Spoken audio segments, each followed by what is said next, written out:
دا د غرو وطن ته راغلی یم علاقې نوم هم نه دی را معلوم ډېر غټ سفر مې هم کړی دی 8 ګانټې او دلته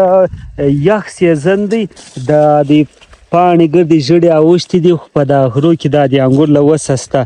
ژړې اوښتې خو د وسه دا انګور دا دی ولاړ دي موږ کوم انګور و دې ته ویل دا آیتا موږ و دې ته آیتا وایو او د دې څخه ابجوش جوړیږي دا ابجوش خلک جوړ کړي دا اوس ورته وګورئ دا دی ګرده دی سم ثابت ولاړ دی دغه ابجوش د دې څخه جوړې سي دا ابجوش نو بیا است انډیا له انډیا کې سي دی هلته د په دې باندې دا دواوې د ابجوش ته جوړیږي سیند ته تاسو ګورئ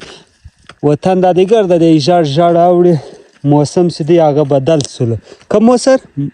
منی موسم دا موسم خزان موسم خزان دا د شروع سوله انګور د وسه دا کې ولاړ